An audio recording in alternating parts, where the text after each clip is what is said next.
और हेली सेवा को लगातार सरकार बढ़ावा दे रही है। यमुनोत्री धाम में हेली सेवा की मंजूरी लेकिन यहां पर नहीं मिली है। बड़ी खबर आपको उत्तराखंड से बता रहे हैं। नागरिक उड्डयन विकास प्राधिकरण तैयारी कर रहा था हेली सेवा शुरू करने की। डीजीएस से मंजूरी अभी नहीं मिली। यमुनोत्री धाम में हेली सेवा का संचालन शुरू नहीं होगा। यह बड़ी खबर आपको बता रहे हैं पर्यटन के लिहाज से भी, क्योंकि अब यात्रा भी शुरू हो चुकी है।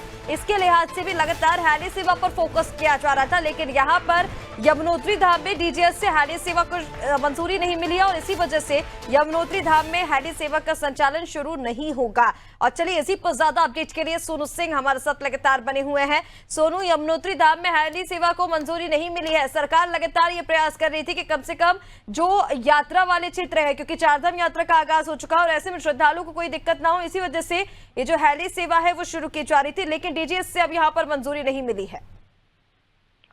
देखिए, जो यूकाडा है उसके स्तर से लगातार प्रयास किए जा रहे थे और प्रयास इतने आगे बढ़ गए थे कि एक नहीं बल्कि 2 बार जो है वो ट्रायल भी किया गया और ट्रायल सफल भी रहा।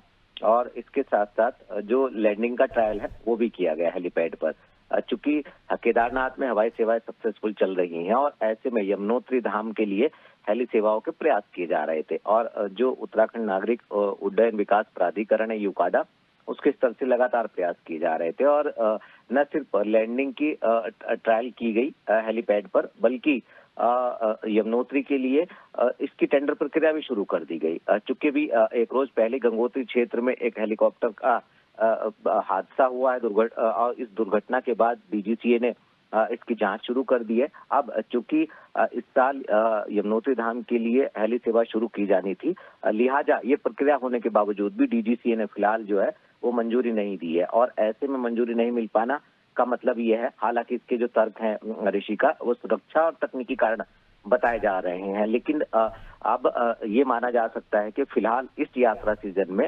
यमुनोत्री धाम में जो भी श्रद्धालु हेली के माध्यम से दर्शन करने के इच्छा व्यक्त कर रहे थे, उनके हवाई माध्यम से दर्शन नहीं हो पाएंगे और उनको पैदल मार्ग से या घोड़ा खच्चरों के माध्यम से ही दर्शन वो कर पाएंगे। तो ऐसे में उम्मीद ये की जा रही है कि यूकाडा फिर से इस प्रक्रिया को ठीक से शुरू करेगा और जो तकनीकी खामी और सुरक्षा के लिहाज से इनके कारणों से जो भी फिलहाल मंजूरी को होल्ड किया गया, मंजूरी नहीं दी गई है डीजीसीए से, अब उम्मीद ये की जा रही है कि आने वाले समय में मंजूरी मिलेगी और अगली यात्रा सीजन में, अगली यात्रा के दौरान जो है वो यमुनोत्री धाम में भी श्रद्धालु हवाई सेवाओं के माध्यम से मां यमुना जी के दर्शन कर सकेंगे।